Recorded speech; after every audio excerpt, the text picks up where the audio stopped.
Now, we've just got a new bank in the North East, the rebranded Northern Rock, now called Virgin Money, but could we be about to get another one? Well, that's an ambition shared by Sunderland, Newcastle, Durham and Tees Valley, which are each bidding to be the home of the new Green Investment Bank.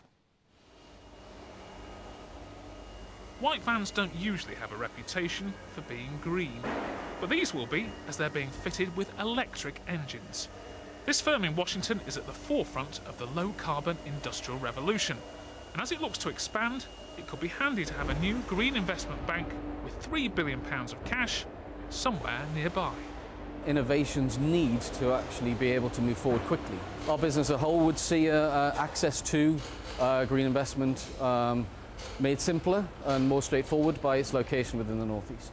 The good news for the company is that there is a big push to persuade the government to bring the Green Investment Bank to the North East. In fact, some are making the case for it to be just a few miles down the road on this firm's doorstep in Sunderland.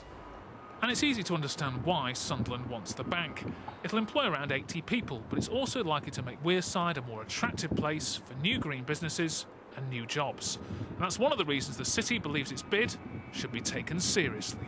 We are still in the area with the highest unemployment in the country, and bringing any jobs to an area like the North East, and in particular Sunderland, is got to be a good thing. And I think with any investment the government decides, employment has to be a factor in their decision making. But Sunderland is facing fierce competition. In all, there are no less than 32 places, from Cornwall in the south up to Edinburgh in the north, competing to be the location for the Green Investment Bank. In fact, Sunderland even has competition within the North East, because there are rival bids from Newcastle, County Durham and Teesside. And Teesside's bid is very much based on the wave of green industries which are already setting up in the area. This site near Middlesbrough is being developed by a firm who'll turn rubbish into energy. Bidders here believe the bank will be right at home. Clearly they want expertise in finance, which we have in this area and obviously the rest of the North East. They want support from professional firms who understand green energy, green activities. So we think we're extremely well placed. And as I say, the most important thing is we already have that sort of industry here. That industry is moving to a more low carbon future day by day. And Teesside's green businesses are also keen to see the bank move in. What green businesses are struggling to do is to get cash, is to get money, for lots of good reasons. And I think what they're looking to the Green Investment Bank to do is to bring that, to open up that source of cash, to open up that flow of cash into the deal. And if it's here, then first of all it's good for the businesses here, but it's also good for the Green Investment Bank to be here because they've got their expertise around them, they've got the projects around them.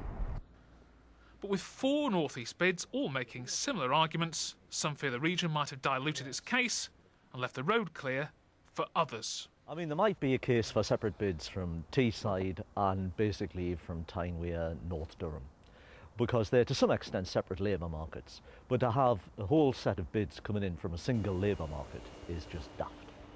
And you're up against other areas which are much better organised. It'll be difficult and it looks fragmented. A decision about where the Green Investment Bank will go is expected at the end of the month. If it came to the North East, it could help supercharge the economy, but has the region given itself the best possible chance of winning?